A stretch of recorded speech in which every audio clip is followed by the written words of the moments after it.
Él es más que suficiente porque Él es nuestro proveedor. Amén.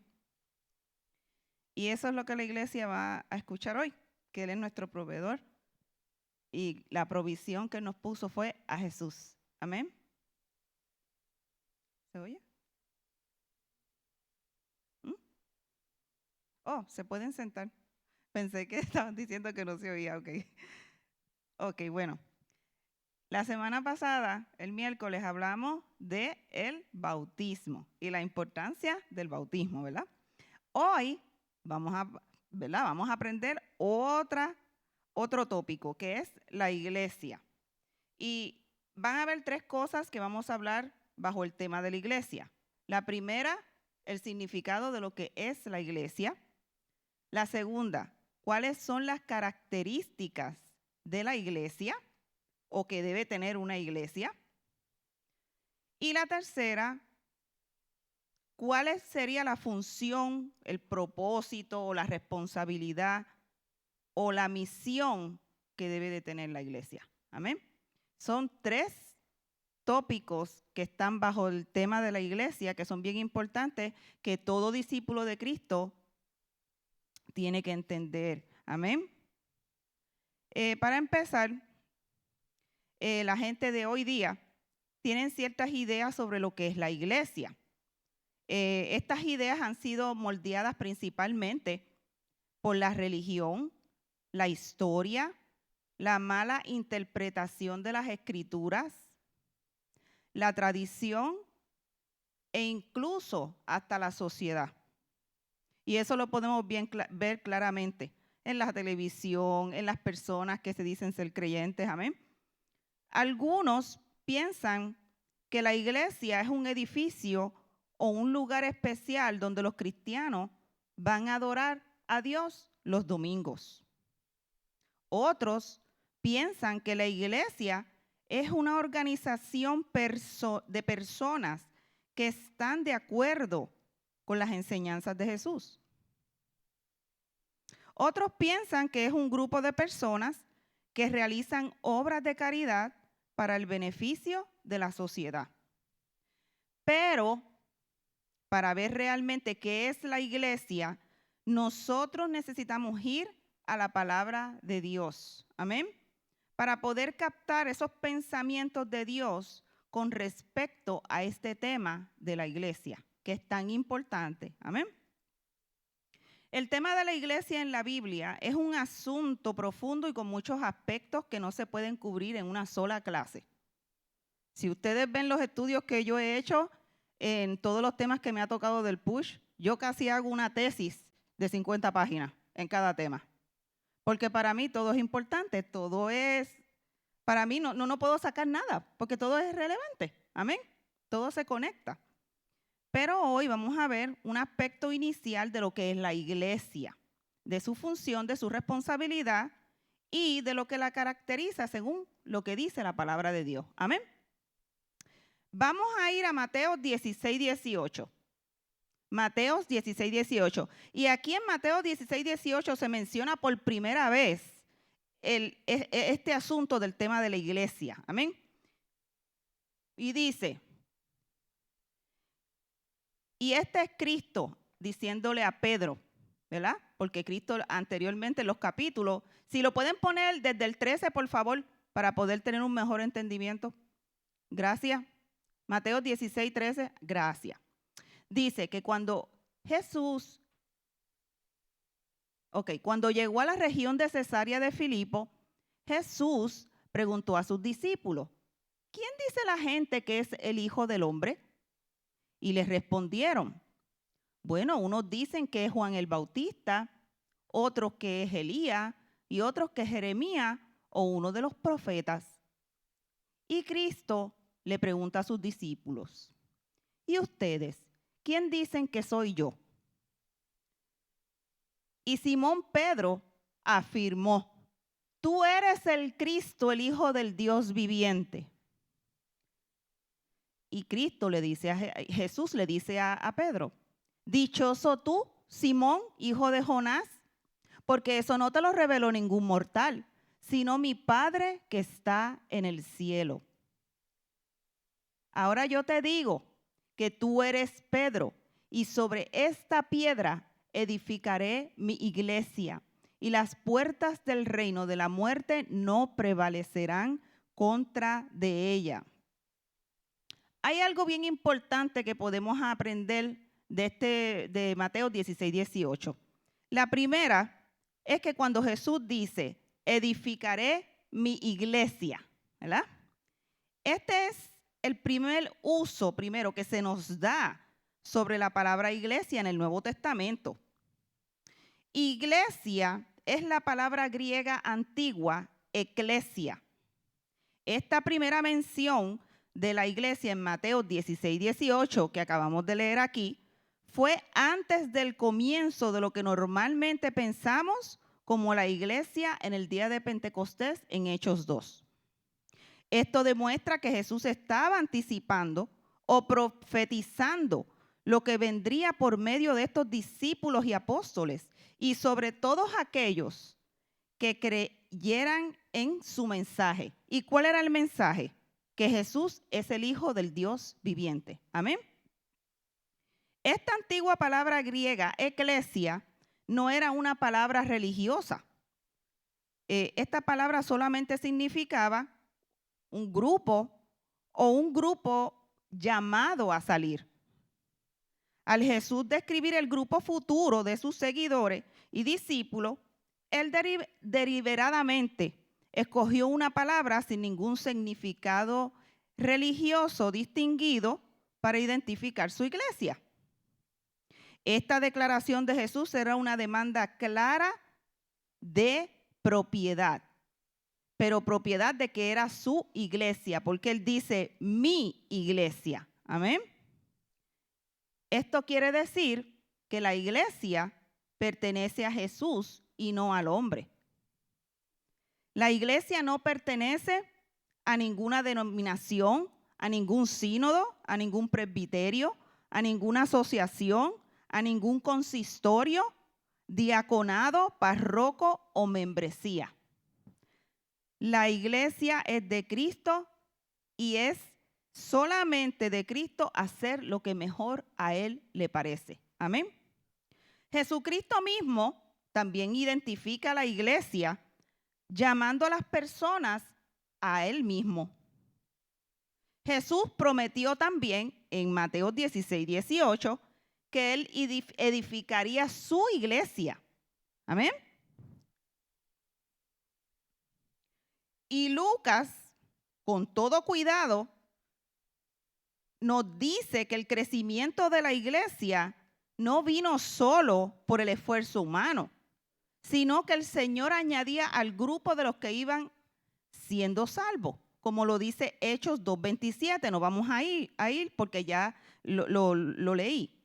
Este proceso por el que Cristo edifica la iglesia es simplemente una continuación del patrón establecido por Dios en el Antiguo Testamento, por el cual Él llamó a las personas a sí mismo para que sean una asamblea que adora delante de Él. Amén. En el Antiguo Testamento hay varias indicaciones de que Dios pensaba de su pueblo como una iglesia, como un pueblo reunido con el propósito de adorarle a Él. Ejemplo de esto, vamos a Deuteronomio 4:10. Deuteronomio 4:10.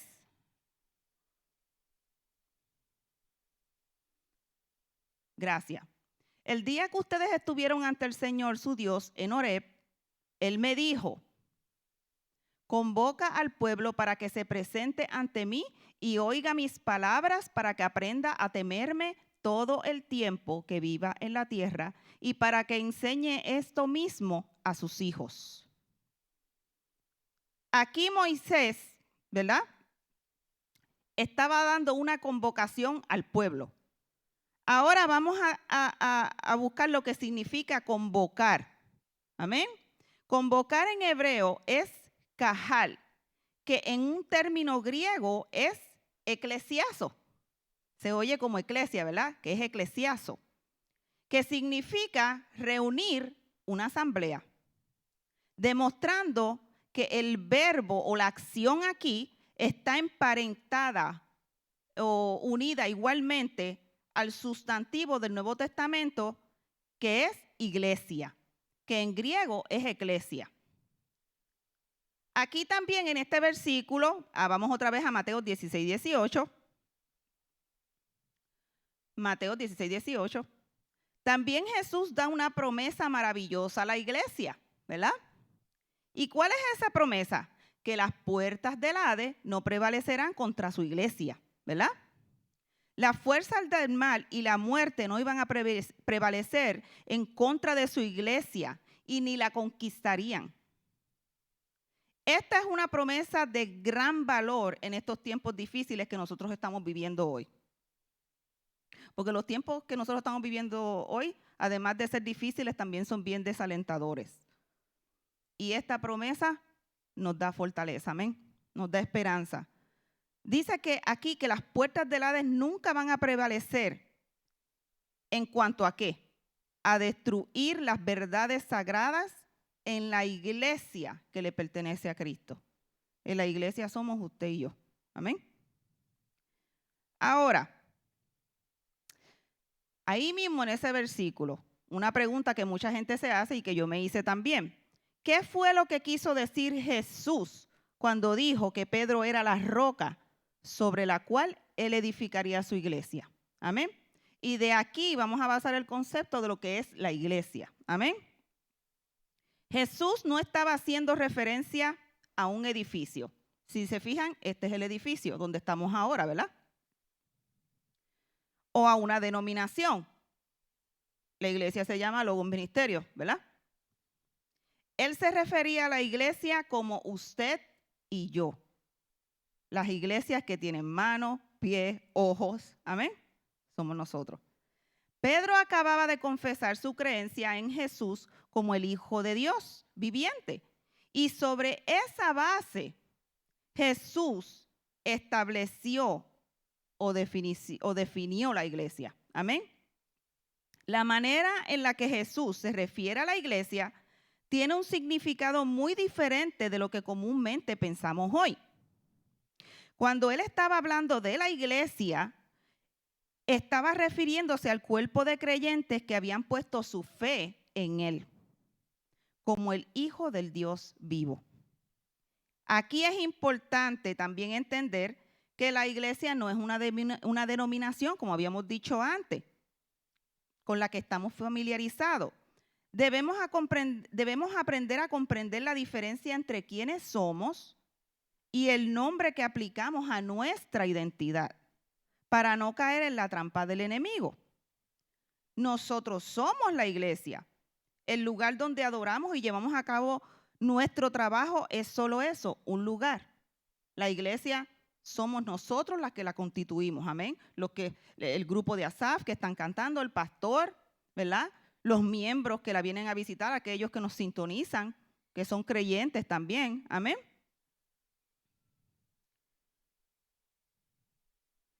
Tenemos que tener mucho cuidado también de no caer en la trampa de mirar la iglesia como un lugar.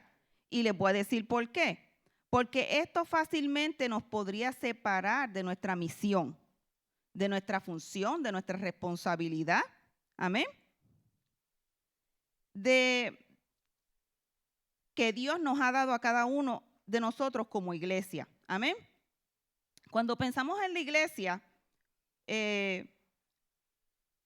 correctamente, es decir, entender que la iglesia tiene una identidad y un propósito específico, ¿verdad? La misión de la iglesia, según la Biblia, la podemos encontrar en Marcos 16, 15, que dice: id por todo el mundo y predicar el evangelio a toda creación.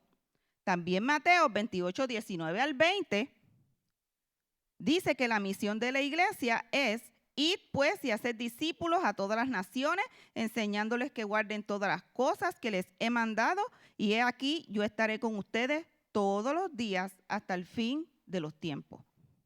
La misión de la iglesia es hacer discípulos y llevar a las personas a una relación creciente con Jesús. Amén.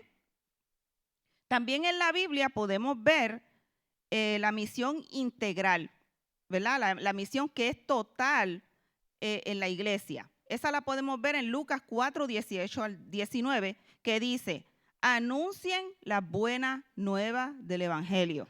Eso nos corresponde a todos, a todo creyente, amén. En Lucas también 3, del 7, 8 al 10, 14, también nos habla que la misión de la iglesia está en denunciar el pecado y la injusticia.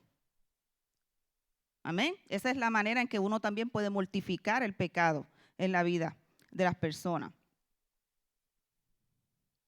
Y también en Lucas 10, 25 al 37 nos habla también de que la misión de la iglesia está en servir a nuestro prójimo.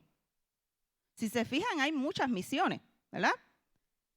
Pero la misión o propósito de la iglesia es, en fin, preparar el camino para el establecimiento del reino de Dios en la tierra, llevar a otros a creer en Cristo y experimentar una relación personal con Él, desarrollando en la vida de los hombres y mujeres atributos semejantes a los de Cristo y transformar la sociedad que nos rodea.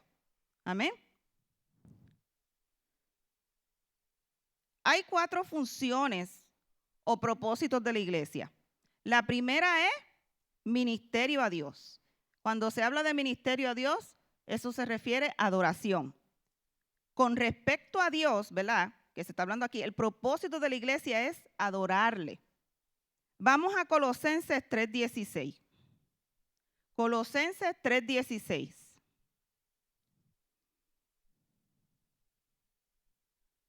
Gracias. Que habiten ustedes la palabra de Cristo con toda su riqueza. Instrúyanse y aconséjense unos a otros con toda sabiduría. Canten salmos, himnos y canciones espirituales a Dios con gratitud de corazón. Amén. Dios nos ha destinado y señalado en Cristo para que seamos para la alabanza de su gloria. Amén. Como dice Efesios 1:12. La adoración en la iglesia no es solamente una preparación para algo más. Es en sí misma cumplir el propósito principal de la iglesia con referencia a su Señor, que es adorarle a Él. Amén. Por eso es que Pablo nos exhorta en Efesios 5, 16, 19, que debemos aprovechar al máximo cada momento oportuno, ¿verdad? Dándonos el mandamiento de ser llenos del Espíritu. Amén. Y entonces, así poder cantar y alabar al Señor con todo el corazón, como lo dice Efesios 5, 16 al 19. Amén. El segundo ministerio es el ministerio a los creyentes. Este es el ministerio de nutrir a la iglesia. Amén. Según la Biblia, la iglesia tiene una obligación y esa obligación es nutrir a los que ya son creyentes y edificarlos a la madurez en la fe, que es lo que nosotros tratamos de hacer los líderes junto con los que nos están ayudando, que son los jóvenes, a dar las clases los miércoles, que sería push, ¿verdad? Llevando diferentes temas con diferentes informativas que pueden ayudarlos a ustedes a crecer más como discípulos y en el conocimiento del Señor. Amén. Para que ustedes puedan ser discípulos eficaces. Pablo dijo que su propia meta no era simplemente llevar a las personas a la fe inicial que salva.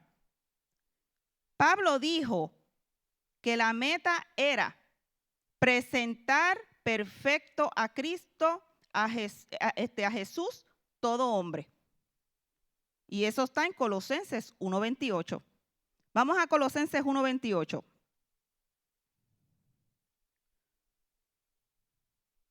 Colosenses 1:28.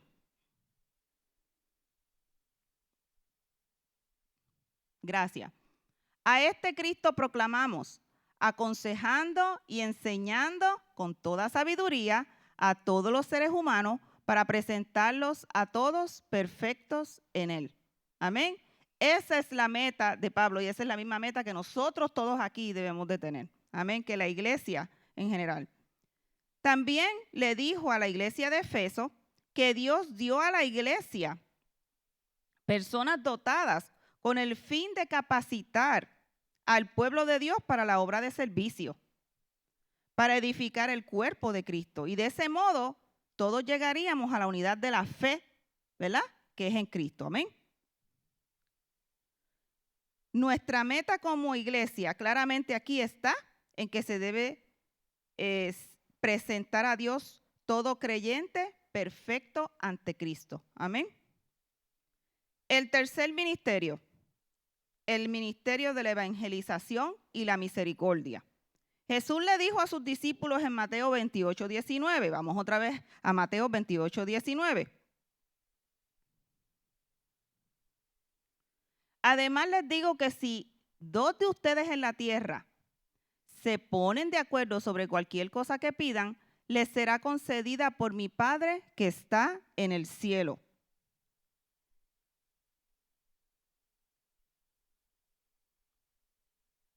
Importante lo que estamos diciendo ahí.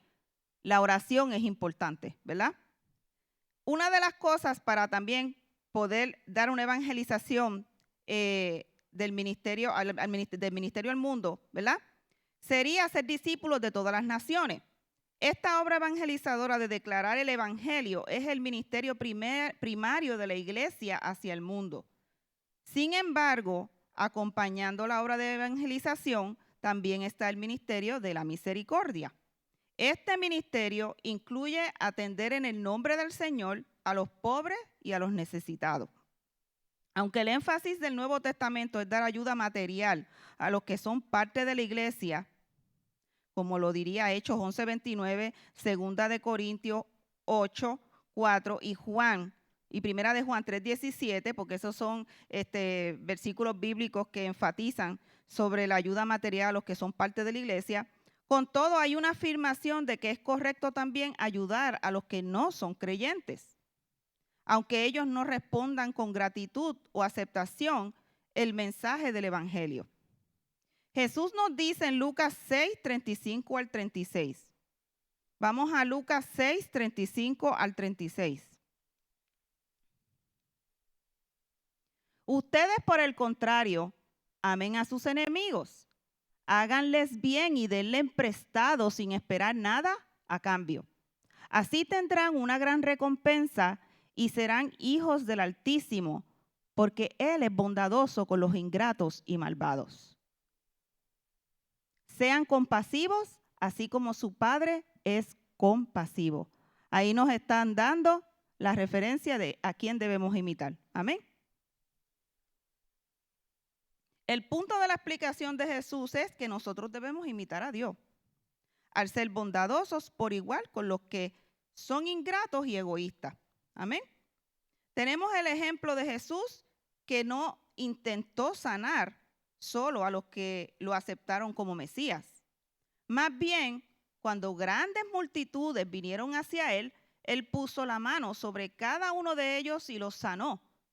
Y eso está registrado en Lucas 4:40. Esto también debería de animarnos a nosotros a realizar esas mismas obras de bondad y orar por sanidad y otras necesidades en la vida de los que no son creyentes, tanto como de los que sí son creyentes. Amén. Es importante mencionar también que el ministerio de misericordia al mundo nunca debe de llegar a ser sustituto de una evangelización genuina o de los otros aspectos de ministerios a Dios y a los creyentes mencionados arriba anteriormente, que ya les había hablado. Amén. Ahora, ¿cómo podemos nosotros mantener en equilibrio o en balance estas 3 funciones que mencionamos ahora en la iglesia? ¿Cómo podemos lograr esa tarea, verdad? Bueno, si la iglesia balancea muy bien estas 3 funciones, que ya las he mencionado anteriormente, no descuidándolas y llevándolas a cabo eficientemente, será una iglesia fuerte y tendrá ministerios efectivos en estos 3 aspectos. Pero si la iglesia descuida alguna de estas 3 funciones, al darle más importancia a una más que a la otra, no será eficiente, no será fuerte, ni tendrá buenos resultados. Y les voy a dar un ejemplo. Vamos a poner que una iglesia empieza a tener más énfasis solo en la adoración, ¿verdad? Esa iglesia va a acabar con una enseñanza bíblica inadecuada de los creyentes y sus miembros van a permanecer con superficialidad en su comprensión de las Escrituras.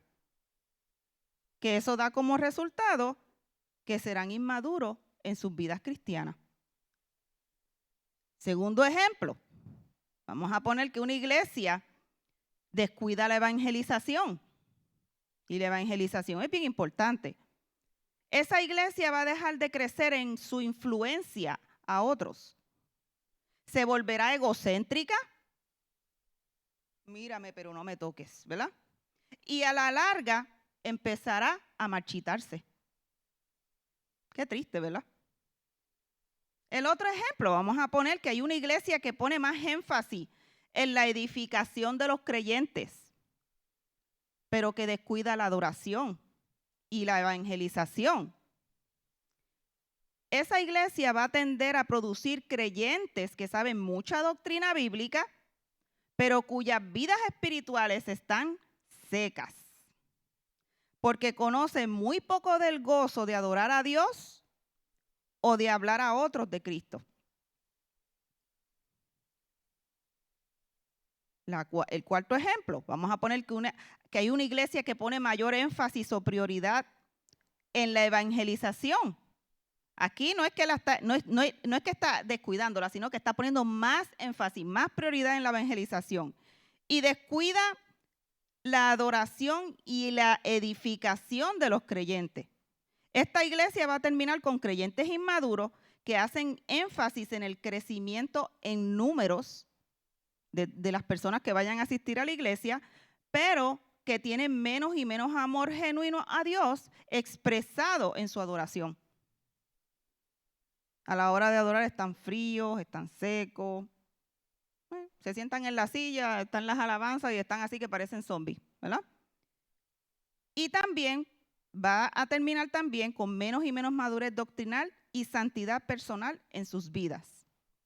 Por eso es que es de vital importancia no descuidar ninguna de estas tres funciones que ya habíamos mencionado.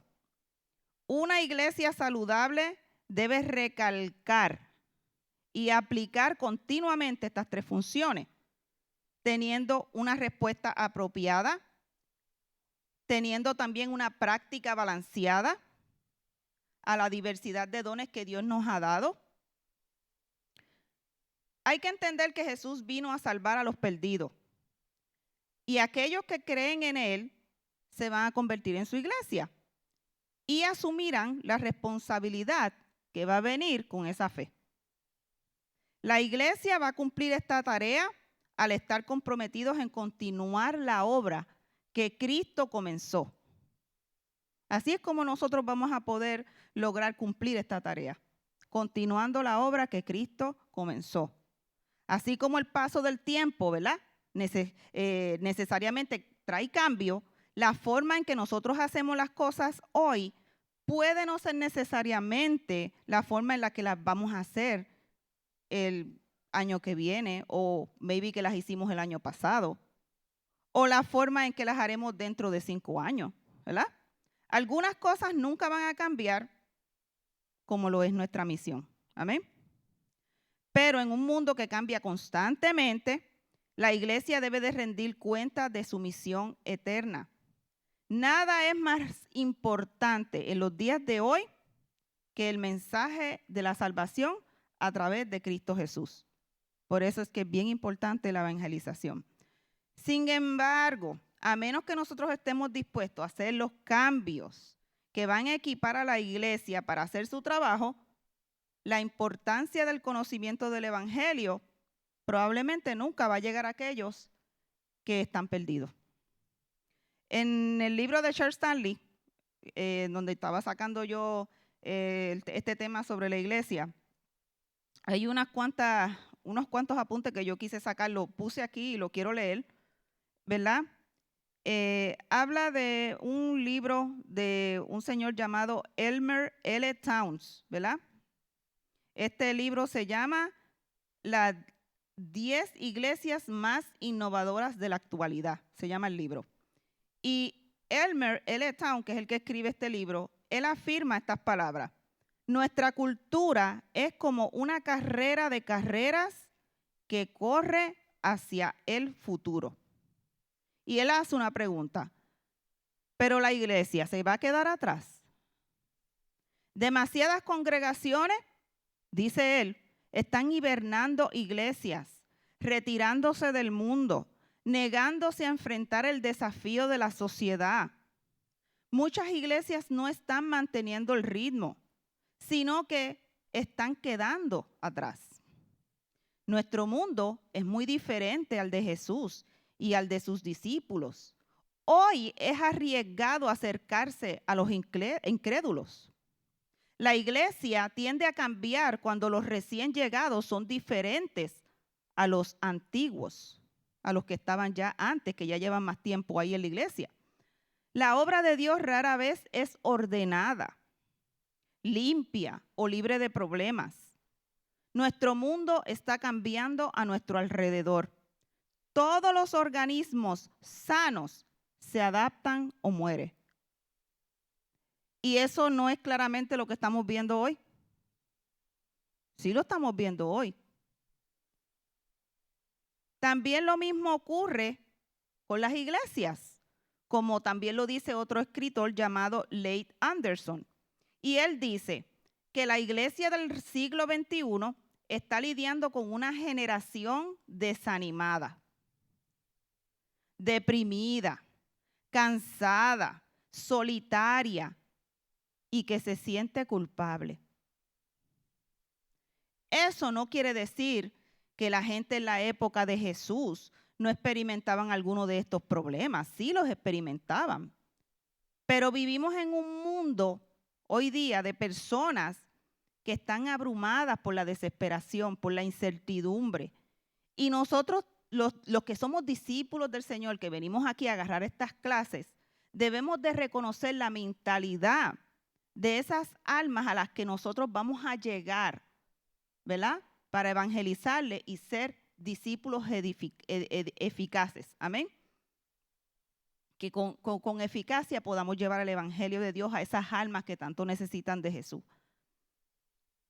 A medida que nosotros cambiamos, ¿verdad? También debemos permanecer igual. ¿Y en qué debemos permanecer igual? En la misión. No quitar la mirada de la misión. En realidad, esto no es contradictorio. Si se considera que la iglesia tiene una misión y muchas vías para llevarlas a cabo, ¿verdad? Muchas maneras. Cuando consideramos cómo hacer que el trabajo que estamos haciendo sea efectivo en el mundo de hoy, entonces podemos considerar qué fue lo que hizo que la iglesia en los días de Jesús, ¿verdad?, funcionara. La clave fue el reconocimiento de la misión, ¿verdad? Y la voluntad de cambiar. El libro de los Hechos está repleto de ilustraciones de los cambios de la iglesia. Ahí cuando usted tenga tiempo, le animo a que lea el libro de los Hechos. La misión siguió siendo la misma y a medida que la iglesia cambió, también crecía. Lo que la iglesia entendió en ese momento fue que debía aferrarse al conocimiento de la misión y a la voluntad de cambiar para buscar mejores formas de alcanzar a los perdidos a Cristo. Y así como la iglesia primitiva era, así debemos también de nosotros ser. Amén. Mientras nosotros mantengamos nuestras prioridades claras y continuemos en el trabajo que Jesús nos encargó a cada uno de nosotros, vamos a buscar entonces mejores formas de alcanzar a los perdidos para Cristo sin sentirnos amenazados por la idea del cambio. Amén. Ahora, voy a salir un poquito del tema, ¿verdad? Y ahora quiero hablar un poquito, ¿verdad?, sobre las marcas o las características distintivas de la iglesia, ¿verdad?, que debe de tener la iglesia. Como ya sabemos, ¿verdad?, hay iglesias que son falsas y hay iglesias que son verdaderas, ¿verdad? Ahora, la pregunta que nos deberíamos de hacer, ¿qué es necesario para tener una iglesia? ¿O qué podemos reconocer a una iglesia verdadera? ¿Qué es lo que hay que reconocer o recalcar en una iglesia que sea verdadera? Amén. La primera marca de la iglesia es esta, la sana doctrina. Y yo creo que nosotros no tenemos ningún problema con eso en nuestra iglesia. En nuestra iglesia dan una sana doctrina. No hay excusa. El que no quiere venir es porque no quiere crecer. Amén. Y la sana doctrina es la predicación pura de la palabra de Dios. Juan Calvino dijo estas palabras: donde veamos que la palabra de Dios se predica con pureza y se escucha y que los sacramentos se administran siguiendo la institución de Cristo, no hay que dudar de que allí hay una iglesia verdadera. Ese fue Juan Calvino. La confesión luterana dice también que la iglesia debe de hablar la predicación correcta del evangelio. Mientras que la confesión de Augsburgo solo menciona que tiene que ser enseñada correctamente. En ambas podemos ver la similitud o las marcas distintivas que debe tener la iglesia verdadera. Pero sería más apropiado tomar la noción, ¿verdad?, o el pensamiento de Lutero y de Calvino sobre las marcas de una verdadera iglesia. Si no se predica la palabra de Dios, sino que lo único que se está predicando son falsas doctrinas o doctrinas de hombres, entonces no hay una verdadera iglesia. Es claro, ¿verdad? En algunos casos podemos tener un poco de dificultad, ¿verdad?, al determinar o discernir simplemente cuánta doctrina errada se puede tolerar antes de que a una iglesia ya no se la pueda considerar verdadera, ¿verdad? Pero hay muchos casos también que son claros donde nosotros podemos decir que no hay una verdadera iglesia. Por ejemplo, vamos a la iglesia de Jesucristo de los Santos de los Últimos Días. Esa es la iglesia conocida como la iglesia mormona, ¿verdad? Esta denominación no sostiene ninguna de las doctrinas principales con respecto a la salvación o a la persona de Dios, o a la persona y la obra de Cristo. Es claramente una iglesia falsa.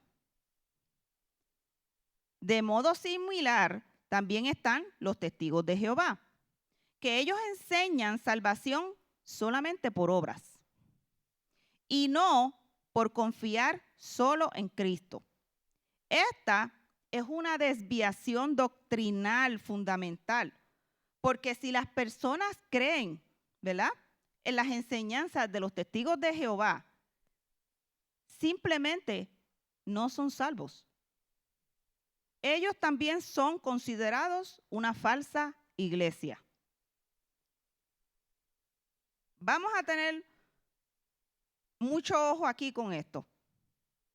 Cuando la predicación de una iglesia esconde de sus miembros el mensaje del evangelio de salvación por la fe sola, de tal modo que el mensaje del evangelio no se proclame claramente y no ha sido proclamado por algún tiempo, la reunión de ese grupo no es una iglesia. Aquí ya yo le estoy dando ya ciertos ejemplos, ¿verdad?, de lo que no es una iglesia y de lo que sí es una iglesia verdadera. Amén. Ahora vamos a la segunda marca de lo que debe de ser una iglesia. La segunda marca de una iglesia es la correcta administración de los sacramentos u ordenanzas de Cristo, que son el bautismo, de la cual ya habíamos hablado el miércoles pasado, y la cena del Señor. Amén. Yo no voy a entrar mucho en la cena del Señor porque en el mismo libro de Charles Stanley, más adelante, hay tópicos que hablan sobre eso. Y ahí yo espero en Dios que ustedes no falten a las clases para que ustedes tengan más conocimiento sobre esos temas. Amén, porque son importantes. Una organización que empieza a practicar el bautismo y la cena del Señor es una organización que continúa y está intentando funcionar como iglesia. En la sociedad estadounidense moderna de hoy, una organización que empieza a reunirse para adoración, oración, enseñanza bíblica de los domingos por la mañana, también puede estar intentando funcionar como una iglesia. El bautismo y la cena del Señor también sirven como controles de membresía para la iglesia. El bautismo es el medio de admitir las personas a la iglesia y la cena del Señor es el medio de permitir a las personas dar una señal de continuar en la membresía de la iglesia. Por consiguiente, estas actividades indican lo que una iglesia piensa en cuanto a la salvación y apropiadamente se menciona como una marca de la iglesia hoy por igual. Amén. Sin embargo, los grupos que no administran el bautismo y la cena del Señor indican que no están intentando funcionar como una iglesia. Si hay organizaciones que carecen de estas marcas que ya hemos dicho, entonces en esa congregación o en esa organización no hay predicación pura de la palabra de Dios y las personas de esa organización no saben ni han recibido el mensaje de salvación por la sola fe en Cristo. Y la participación de las ordenanzas o sacramentos se ve como una obra solamente que puede ganar mérito ante Dios. Entonces, tal grupo de personas no es una verdadera iglesia. En donde hay una asamblea de personas que toman el nombre de cristianos, pero siempre enseñan a las personas que no pueden creer lo que dice la Biblia, o cuyo pastor o congregación rara vez lee la Biblia, ni ora de alguna manera significativa, y no cree, o tal vez incluso ni siquiera entiende el evangelio de salvación por la sola fe en Cristo, también esto es una iglesia falsa. ¿Cómo aplicamos entonces, verdad? Estos tres temas, ¿verdad? Que van bajo el tema de la iglesia, ¿verdad? Bueno, pues como iglesia nosotros, ¿verdad? Vamos a cambiar si queremos continuar guiando a la gente a Cristo, ¿verdad? Sin cambiar la misión. Amén.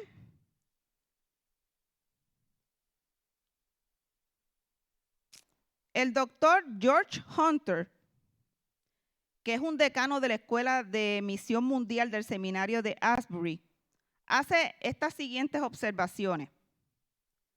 Las iglesias eficaces reconocen una serie de cosas relativas para alcanzar a las personas no salvas. Entre ellas hay tres. La primera, saber que las personas que no son discípulos están perdidas. Esa es la primera, importante. Segundo, saber que las personas perdidas son importantes para Dios. Y tercero, ver a la iglesia principalmente como una misión para las personas perdidas, en lugar de una colonia reunida de fieles. Este debe de ser un buen comienzo para una iglesia que quiere ser eficaz en su misión. Amén. De alcanzar almas para Cristo. A partir de estas tres cosas, ¿verdad?, que hemos mencionado, para alcanzar a las personas no salvas, las ideas que surjan para equipar a la iglesia y satisfacer las crecientes necesidades de los perdidos van a ser numerosas después de estas. Amén. Después de cumplir con estas tres. Y tener la sabiduría para discernir las cosas que funcionarán en una situación determinada va a ser el punto de referencia de una iglesia que va a enfrentar eficazmente los desafíos. Amén. George Barna dice que el ministerio no está llamado adaptarse a la estructura de la iglesia. Más bien la estructura existe para promover un ministerio eficaz. Amén. Y para terminar, los voy a dejar con Primera de Timoteo 3:14. Si me pueden poner Primera de Timoteo 3:14. Gracias. Este es Pablo escribiéndole esto a Timoteo. Esto te escribo aunque tengo la esperanza de ir pronto a verte para que si tardo sepas cómo debes de conducirte en la casa de Dios, que es la iglesia del Dios viviente, columna y baluarte de la verdad. Gracias a Dios por estos temas, ¿verdad? Porque estos temas son los que nos ayudan a ser discípulos eficientes. Amén. Y eso sería todo por hoy. Espero que les haya bendecido y espero verlos este miércoles, que vamos a seguir hablando sobre la church attendance. ¿Qué es church attendance en español? Asistencia de la iglesia. La importancia de poder, la importancia que tiene la iglesia de asistir diariamente, congregarse colectivamente en la iglesia con los demás. Amén. Es importante ese tema y espero verlos aquí este miércoles que viene con el favor de Dios. Amén. Eso sería todo.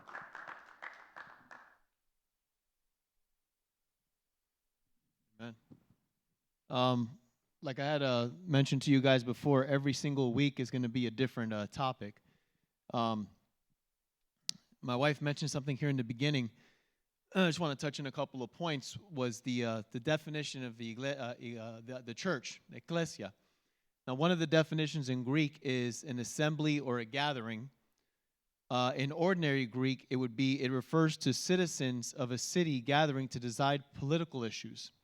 I think that's a very interesting definition, because what you're talking about when they're talking about ecclesia, when it was mentioned in that time, and like we mentioned last week about baptism, and like we've mentioned a few different times, is that it's important for us words matter. It's important for us to understand what these words mean, because many of these words, many of these terms, like I said before, they're lost on us, in the sense that they had significance and they meant something then, but now they have a different meaning to us now. But when these words were mentioned back then, that's exactly what it meant. It meant like-minded people called out, gathering together, and that's very important. I'm going to give you a quote from Rick Warren. The way you think about something determines the way you feel, and the way you feel determines the way you act. So the way you think about something really matters, and the way that we think about the church makes a big difference. That when we think about the church, we simply don't think that it's simply four walls. It's a place where we come. It's a place where, there's religious activity. That's not what the church is. The church is, as Jesus stated it, as he talked about it, as Peter recognized that he was the Messiah, and he said, this is where I'm going to build my church, on this rock, is a coming together of like-minded people. People that believe that Jesus is the Messiah, and we come together for a purpose. Not simply, we don't just come here to appease our conscience. We don't just come here simply to worship.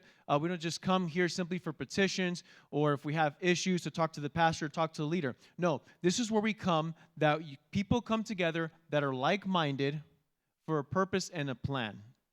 All right? For God to accomplish that purpose and plan in us and through us. So the way we think about the church matters. It matters a lot, okay? The church is, in essence, as the Word of God says, the body of Jesus Christ. Now, what does that mean? Well, what does the body do? The body does everything the head dictates. In other words, it's through the body, it's through the church that God accomplishes His purpose here on earth. Let me say that again. It's through the church, it's by the church, that God accomplishes His purpose here on earth. So the quote I used earlier by Rick Warren makes a lot of sense, because if you understand, if you comprehend, and you think about that in regards to the church, it's going to make a difference the way that you see the church, and understand that you are a vital part. You are a vital member to accomplish God's purpose here on earth. Every single member has a purpose. Every single member belongs to the other. Amen? with that being said, another part is advancing the kingdom of God, and part of that is being that salt and being that light. We're a different kingdom. We're a kingdom of the light to expose the darkness. We're here to expose the darkness. We're here to bring light to those who are blind, that they may understand the gospel, they may receive Jesus Christ as their Lord and Savior. Can you go real quick to Matthew chapter 10, verse 1? Matthew 10, verse 1 in the New Living Translation, please. Look what it says here. Jesus called his 12 disciples together. This is the first time before Jesus sent them out. Jesus called his 12 disciples together and gave them authority to cast out evil spirits, to heal every kind of disease and illness. When you look at this, there's a lot of similarities between this and the Great Commission of Matthew 28. Because in Matthew 28, right before Jesus ascended to heaven, what is he saying? He's saying that all authority has been given unto me. Right? And what does he say? So go out and make disciples of the nations, baptize in the name of the Father, Son, and the Holy Spirit, and teach them to obey my commandments. Here, we have a prelude to that. Here, we have an example of that when he sends out the disciples in 2 and 2 to take the gospel, to preach. But he also gives them the authority over the enemy. We also have authority over the enemy. The church has the authority over the enemy, right? Now look what else he tells them here that I want to give emphasis on. Can you go to verse 5? We're going to do 5 through 8. Jesus sent out the 12 apostles with these instructions: do not go to the Gentiles or the Samaritans, but only to God's people, Israel, God's lost sheep. Keep going. This is what I want to give emphasis on. Go and announce to them that the kingdom of heaven is near. Hold it there. This is the purpose of the church. The purpose of the church, the body of Christ, is to continue to replicate disciples and to continue to take this message out that the kingdom of God is near. We hear this word all the time. The kingdom of God, the kingdom of God, the kingdom of God. What is the kingdom of God? The kingdom of God is everything that the Jewish people have been waiting for. It's what we read in Zechariah. It's what we read in the book of Isaiah. It's what we read in Revelation. The kingdom of God is when Jesus Christ takes his place as king of the earth and rules. He rules with the iron scepter.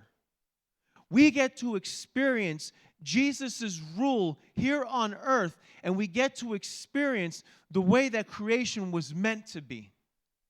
With Jesus as king, ruling. And after those 1,000 years, then we're ushered in into eternity with a new heaven and a new earth, and it's a new chapter that we don't know yet. But that's the kingdom of God.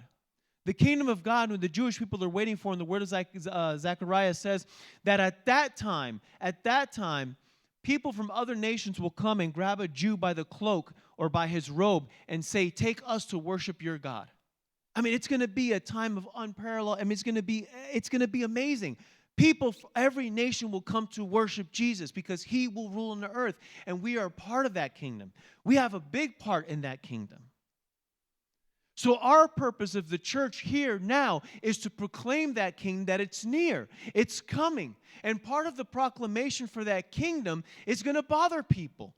Part of being light and being salt is going to bother people. Because let me ask you this. When you wake up in the morning, or you're coming out of the movie theaters, or you're coming out of a dark place, and you come into the light, does it feel good? No, it hurts. If you have a wound and salt gets in it, does it hurt? Yes. Yes. So to the sick and to the wounded and to the blind, we're an irritation to them. But we're there as the church to help them, to guide them, to be that light. Not to appease them. Not to make people feel comfortable in their sin. Not to have church programs where people can come in, or to draw people in with a false sense of security, or by not preaching the gospel in its entirety, so that people simply feel comfortable in their lifestyle to fill seats. That is not preaching the kingdom of God. On the contrary, it's doing a disservice, and it's not doing what Christ wants the church to do. The church is here to sound the alarm. It's not to be conspiracy theorists, it's to speak the truth. It's to speak the truth. As many times as Pastor said, quoted by Dr. Martin Luther King, it's the conscience of the nation. The Word of God says in Thessalonians that the man of lawlessness and that he will be revealed, but there's the restrainer that's holding him back. There's conflict saying, okay, well, it's the Holy Spirit that's holding him back, but then you have the church. Let me tell you this. When the church is removed, because the church exists, things aren't as bad as they possibly could be. Why? Because the Holy Spirit is in the church. Jesus said, where there's two or more, I am there. That's the purpose of the church, and understanding that. Especially we have our sisters here that are going to be going into law, and you're going to see it. You're going to see it. You're going to experience it. You're going to see the lawlessness firsthand. You're going to see the misinterpretation of law, the playing of words, the manipulation of words. You guys are going to experience it. Amen? So with that being said, I just want to share, babe, ¿me puede pasar mi teléfono, por favor? This one thing with you, and then I'll turn it back over to my wife.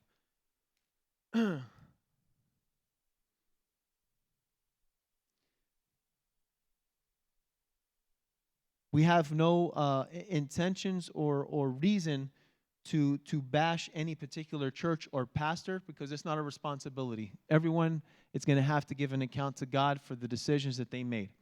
But with that being said, I won't say who said this, but I am going to quote it directly, what they said on something recently, which some of you may know and some of you may be completely oblivious about. But there's a reason I'm sharing this with you. Because reading this in Matthew 10:7, it says, "Go and announce to them that the kingdom of heaven is near."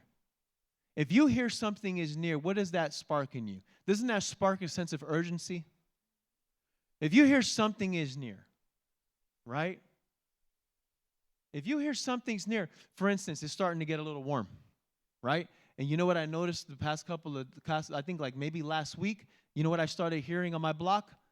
The ice cream truck, right? And you can hear the ice cream truck a block away. So when you hear the little music, right? If you got pajamas on or something and you're putting pants on, you're putting your chanclas on, you're getting wherever you have your little cash stash, and you're getting ready because you don't want that ice cream truck to pass by. You want to get yourself a little soft serve cone, maybe your chips, your churros, or whatever it is, right? The whole point is that when something is announced that it's near, it sparks a sense of urgency.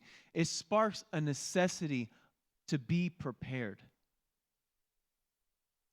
Sometimes and many times the church has gotten it mixed up. And we've said this so many times. We've had pastors that have made millions of dollars writing books and getting people all caught up on moon cycles and all this other shenanigans and everything else and the end of the world this. And you know, all it does is dissuade people, because when nothing happens, what are the way they look at the church? As a joke. But what we are there to point out to them is the Word of God says this. These are like birth pains. These are things that are going to happen. Wars, rumors of wars, earthquakes. These are nothing new. Everything is in the Scripture. We're there because when things happen, who do they look to? When something major happens, where do people come? They come to the church because they want to know what's going on. We're there to point them towards Christ. He is the truth. He is the way. He is the life. No one could come to the Father except through Him. And we cannot compromise that message for the sake of allowing people to be comfortable, because they're going to be comfortable right on their way to hell. Now, I'm not saying that we do it in a mean-spirited way. By no means. We do it with compassion. We do it with love, as the Word of God says. But we need to speak the truth, unadulterated. Now, let me give you this quote.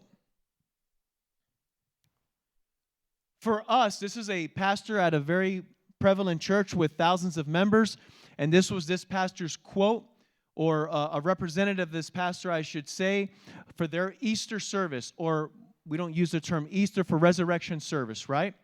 Now, this is what this pastor said from this church with many members. For us, the most important thing on Easter, we don't call it Easter, it's resurrection, right? That's okay, is inviting people to church. Okay, have you ever noticed in the holidays a lot more people come to church, the families come to church and everything else? To me, that's mildly interesting. What matters to me is that next Sunday those people aren't here at church. Anyway, for us, the most important thing on Easter is inviting people to church. This means reaching people far from God. So we're not going to use the words Calvary, resurrection, or the phrase the blood of Jesus. We won't use language that will immediately make someone feel like an outsider. So it's a bait and switch. So they're going to use terminology that makes people feel good just to get them in church. But another article I read is that confirmation from members or people inside the church that they don't mention those type of terms inside of church either. It makes you feel good. It boasts you up. It encourages you. It makes you think better about yourself, how you think about yourself, how you feel about yourself. You come out with a positive attitude, feeling better. But how many times do we have to go back to the same thing? How many times do we have to look at the same thing? What did Jesus preach? His cousin was in prison. John the Baptist was in prison, and he picked up the ball right where John left it and started preaching, repent, for the kingdom of God is near. The same thing Jesus told his disciples to preach. And it's the same message that the church needs to preach today. Nothing has changed. Because Jesus is the same yesterday, today, and tomorrow. Nothing has changed. That's the mission of the church. That's the importance of the church. Because if people aren't convicted by their sin, what's the necessity? If people don't understand where they're going to end up, if they don't repent, if they don't turn away from their sins, and that there's a way for them to be made right with God. Look at our system. Look at our law system. When they changed I'm done. And puedes subir, amor. Voy a terminar esto y ya. Look what happened with our system here in California when they changed the laws. After all the Black Lives Matter and all the other shenanigans and everything else, they had the theft. You know, I believe it was like $499 before. It had to be over $500 to be a felony, and now it's up at $1,000, or I think it's like $999, and it has to be $1,000 to be a felony. Look what by changing the law did to the people. Massive amounts of people going into stores, stealing, robbing, causing many stores, many locations to close down, affecting the economy, affecting everything across the board. And many of these people, as you watch the videos, are the same groups of people who say that they're marginalized and they're victimized. The point I bring this up is so that we can see what happens when you move the boundary line. When you move the boundary line, people absolutely go out of control. That's not what the church is supposed to do. We don't move any boundary lines. The message that Jesus preached, the message that he gave his disciples to preach, is the same message that we need to continue to preach today. In love. Because there is hope. One of the things, the books that we did a while back was with John MacArthur, Right Thinking in a World Gone Wrong. And that has everything to do with the purpose of the church. And every single chapter of the book that we went through, we talked about environmental issues, we talked about abortion, we talked about capital punishment. I mean, we talked about a lot of different issues during that time. And we'll touch those again later on in the future. But one of the main things in the way that almost every single chapter closed is that the church isn't called to get involved in these political issues. What the church is called to do, can you give me that verse again? Is to preach. Do you need it? There we go. Go and announce to them that the kingdom of heaven is near. That's what the church is called to do. Because what happens is that when a man's heart is changed, his actions will be changed. And there's only one person that can change the heart, and that's God. And that's God. Where the church is so involved in so many things that it's wasting its time, that we're not called to be involved in so many projects and so many distractions, that we're failing at the mission. And the mission is to preach the gospel and to make disciples, to make followers of Christ. Because when that person, that sister, or that brother come in and they accept the Lord Jesus Christ as their Lord and Savior, now they need to be transformed. Now their mind needs to be renewed. Now their heart needs to be changed. Now a circumcision of the heart needs to happen. And that happens through the Spirit of God. That happens through the Word of God. The same way when you went to high school, the same way when you went to junior high, the same way when you went to college, and you had to sit in those classes, and they attempted to indoctrinate you, and your faith was tested because you heard lie after lie after lie. Because if you hear a lie repeated enough, you believe it to be true. Is the same way that we attack the problem. And the world is using the tactics that God gave us. Because the way that a person is changed is from the inside out. And it's by the Spirit. And the Word is the Spirit. That's the purpose and the mission of the church. Do you think if the church did the mission more, maybe the laws would be different because men's hearts would be different? You think families would be different? Do you think perhaps we would treat the environment a little different? Absolutely.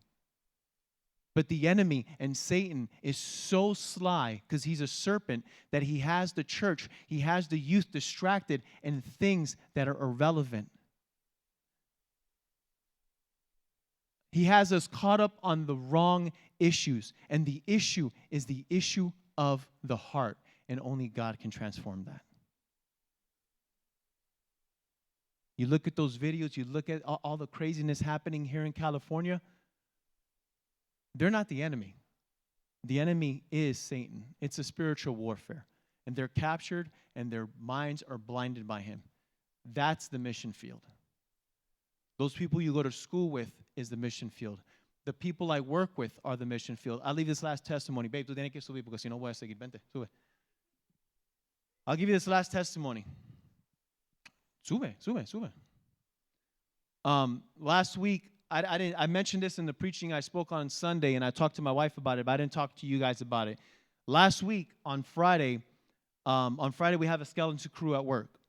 And last Friday, I have a coworker who's about to retire. And I told him, I said, we need to have a conversation, you and me. We need to talk. And I'm like, we got to talk about the Lord, man, before you go. Then he knows I'm a Christian. I'm like, we got to talk. So this past Friday, it was just me and him. I got my coffee going. There's no one else in the office. Boom.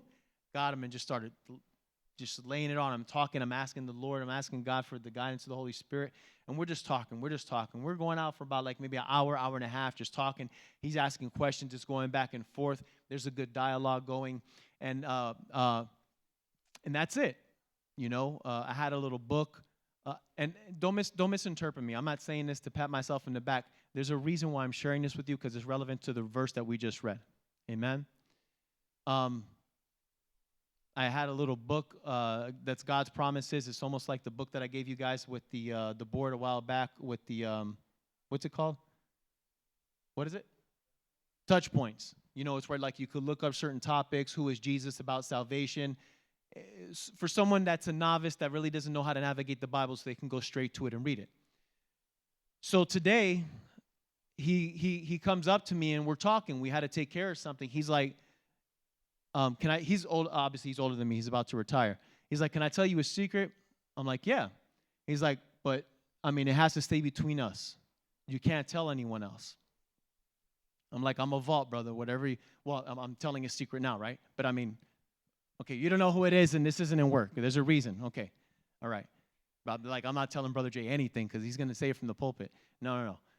So he told me that Friday, the same day that I was talking to him about the Lord, the same day that I was telling him, look, you know, you're about to retire. Are you ready to go into this next chapter in your life? You know, you need to be ready for the next event, you know. I mean, I hope and pray that God gives you a long life and that you stay healthy and you can enjoy that pension and do all the traveling and everything else. But I said, but are you ready for what's after that? I'm like, are you ready for eternity? Because this past 50, 60, 70, 80 years, however long you live, is going to be nothing in the sight of eternity. And where are you going to spend that eternity, brother? I'm like, are you going to spend an eternity separated from God, or are you going to spend it with God? And I said, because Jesus is the way, the truth, and the life. You cannot come to him unless through. And I'm just laying it, boom, boom, boom, laying it on. And then he said, when you were talking to me about the Lord on Friday, something happened that Friday. And he said, my mother died. And I'm just like sitting quiet in the car, and he told me this. And he said, I don't want anyone in the office to know, because I'm not the type of person that likes to cry. I don't like, when people come up to me and they're like, I'm sorry, to hear about your mom. And he doesn't want, emotions and things to be stimulated. And it's funny because I was talking to him Friday, something, I can't remember exactly what I was talking about, but I noticed something that's changed in his face. No, I'm not sure at what point of the day that his mother passed away. Point being, let me just say this little last point. He wasn't as close with his mother as he was with his grandmother. In unfortunate, typical Hispanic fashion, he was raised by his grandmother instead of his mother, and only saw his mother like once a year. Regardless, it's still his mother, right? Point being is this. I came home today, and I was talking to my wife about this. And I said, how can you not believe in God? That he puts these things in order. That I'm sitting with him at work. I'm talking to him about the kingdom of God is near. I'm talking to him that it's appointed for every man to die, and then after that, the judgment. And then he finds out either he knew about it prior or he knew about it later on that his mother had passed away. That would just solidify everything that I had just got through talking to him about the Lord, because it would just solidify that death is a sure thing and that everyone's going to die, including him, and one day he's going to have to face the Lord. My wife said 2 things happened. She said God was glorified in the sense that it solidified the message, and hopefully it made him realize the importance of taking that step of faith, but it also encouraged me to be obedient to God when he tells me to speak to someone, to do it, because God's timing is perfect always. And that's why I share that message with you. Be encouraged, be brave, be that salt, be that light wherever you are. People are going to hate you. You need to make your peace with that. You're going to be persecuted. The church went through this time in the 40s. They went through this time in the 50s and the 60s where there was these revivals and everything else, because people were coming back from the world wars, and everything was family orientated, and it was prime. It was prime. But God only knows how many of those people were actually Christians. There were just different morals. There was different values. So it was easier to play Christianese back then. It was easier to camouflage. But now, if you understand your purpose, then you'll be bold to do what God has called us to do, and that's to preach the kingdom of God. I only share that testimony with you because I know that many times I've failed to do it, where God has given me that little push, talk to this person, and I'm like, maybe not now, maybe later, and God only knows how many opportunities that I allowed to pass by when that was the time. Remember, Ecclesiastes says there's a time for everything. A time for war, a time for peace, and there's an exact time. With planting, with sowing and reaping, and when it has to do with agriculture, there's a time for all that too. All right? And the Word of God says that when Jesus saw the people of Israel, he saw them like sheep that were lost without a shepherd. And what did he tell the disciples? He said, the harvest is plentiful, but pray for workers. That's when we come in with the gospel. Amen? So, God bless you guys. We hope you understand. This is very brief. I went over a lot more than I expected, but I just wanted to share that testimony with you because I think testimonies are important. I think when you hear the Word of God and then you actually hear something that happened, you can put the two together and it solidifies it, and hopefully that encourages you. And I'm sure you all have your own experiences with that as well. Okay? God bless you guys. I'll turn it back over to my wife.